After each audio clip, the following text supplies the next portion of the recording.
thought I would do an appreciation video. These are a series of videos on books or decks and different things that really resonate with me. How is it different from like a review or an unboxing? Well, maybe not a whole lot, but because it's an appreciation, I'm really only sharing items that that really resonate with me.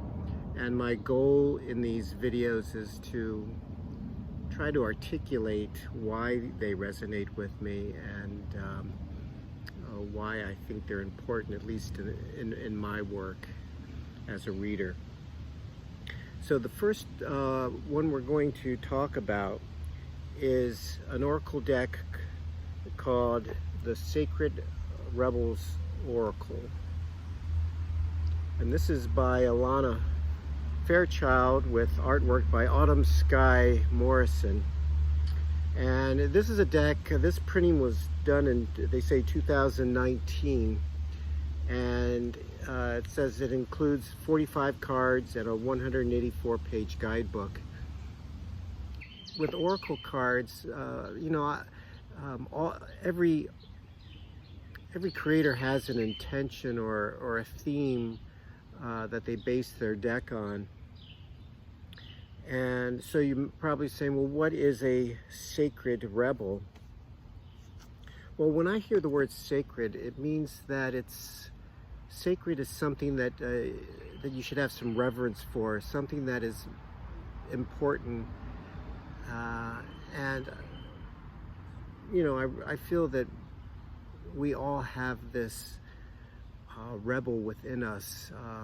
And what are we rebelling against? Well, from what you've been taught, you know, societal conditioning, the voices of fear, criticism, control, and doubt, and also our own preconceived limitations that we put on ourselves. You know, I think one of the reasons why it resonates with me is whenever we're doing a creative awakening or any type of awakening, it's really a discovery or search for truth. And there is a quote I want to recite that has become popular in the last few years of what's going on with the pandemic. And I knew about this way beforehand, and talk about resonating and how this kind of resonates with the cards as well. This is by a poet, philosopher, a French poet, philosopher named Henri Bergson. And his time was around the turn of the 20th century. So this is early 1900s when he said this. Fortunately, some are born with spiritual immune systems that sooner or later give rejection to the illusory worldview grafted upon them from birth through social conditioning. They begin sensing that something is amiss and start looking for answers. Inner knowledge and anomalous outer experiences show them a side of reality others are oblivious to, and so begins their journey of awakening.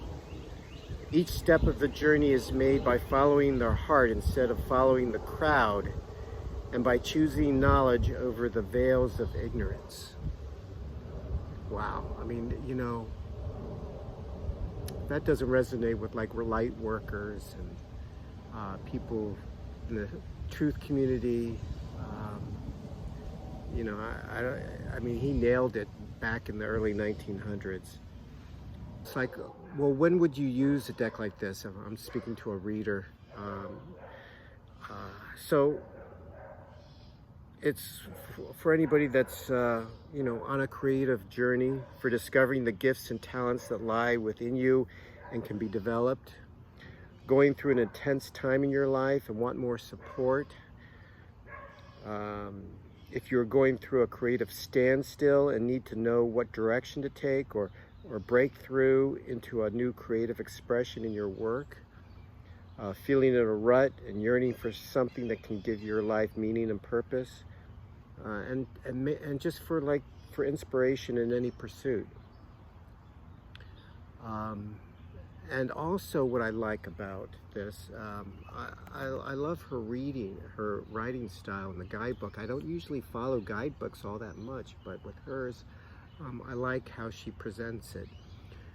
And also, one of the things I like is at the end of each message, there's what she calls healing process. So it's a guided meditation. It's some type of small little ritual that you can do. You can give to your client who's you're reading for, if they're struggling with an issue like this, that it gives them something to do. It empowers them, and that's where we kind of go from tarot reader to sort of almost like a life coach type of thing, and I think that's important.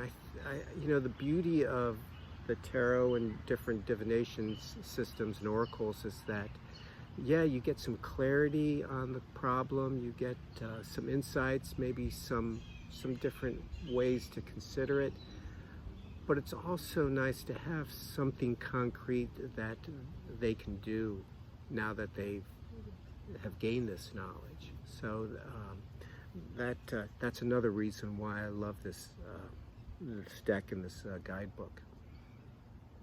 So now let's take a look at the cards individually. Okay, well, here's the box. It's a beautiful cover. Actually, it's one of the cards in the deck, and so is the backs of the cards. That also is one of the cards in the deck too that you'll see as we flip through.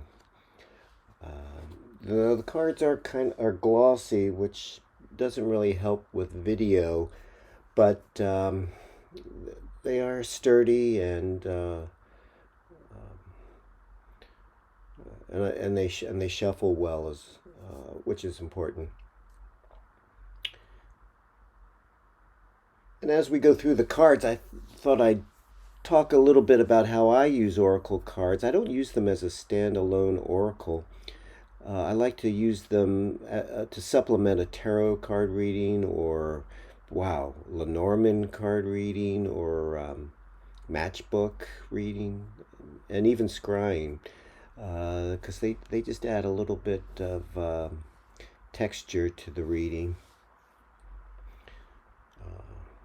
So that's, I guess maybe at some point I'll try a reading with just oracle cards, but sometimes I just find that the subject matter is very broad to do spreads with. So I usually pick 1, 2 at the most, usually during a reading. But as you can see, the artwork by Autumn Sky Morrison is really beautiful.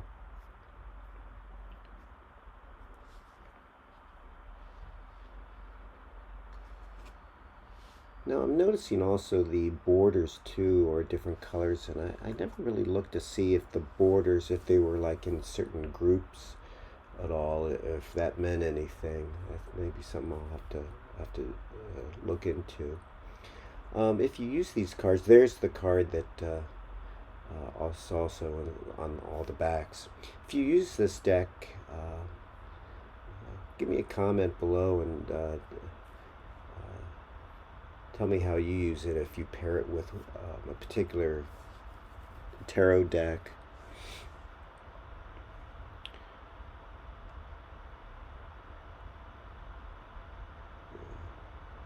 You'll have sort of a modern type of art feel.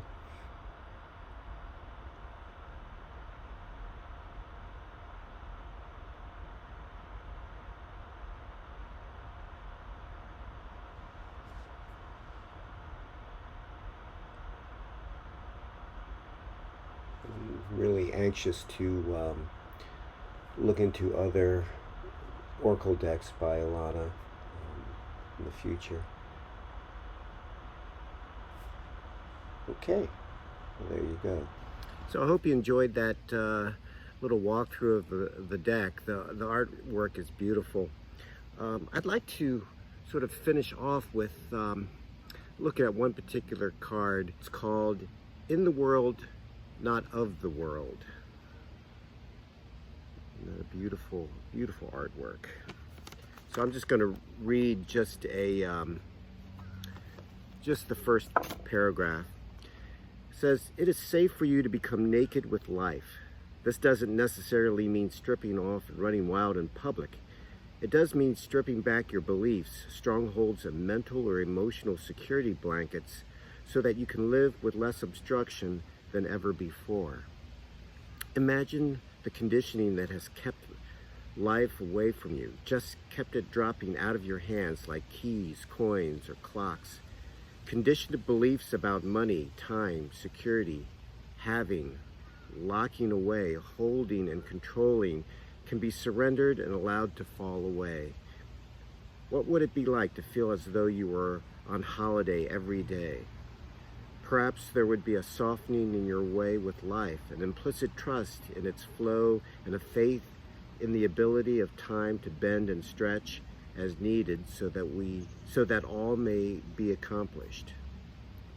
It is at an advanced stage of our spiritual relationship with life that we are able to feel held within sufficiently enough to surrender our defenses, layer by layer, and to nakedly accept what is."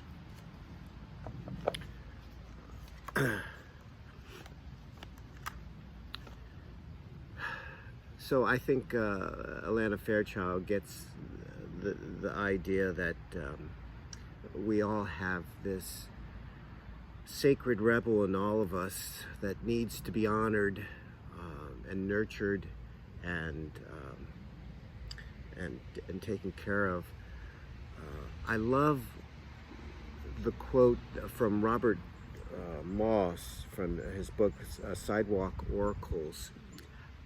When strangers ask me what I do, I often say to them, "I'm a storyteller, and it is my pleasure to help people find the bigger stories of their lives and live those stories and tell them so well that others want to listen."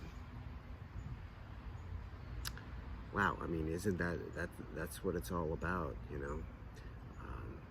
Instead of the trudging day by day in a mundane reality. As a kid, I always said, you know, I wanted more than what this reality has presented to me. I didn't want to do the things that other kids my age wanted to do.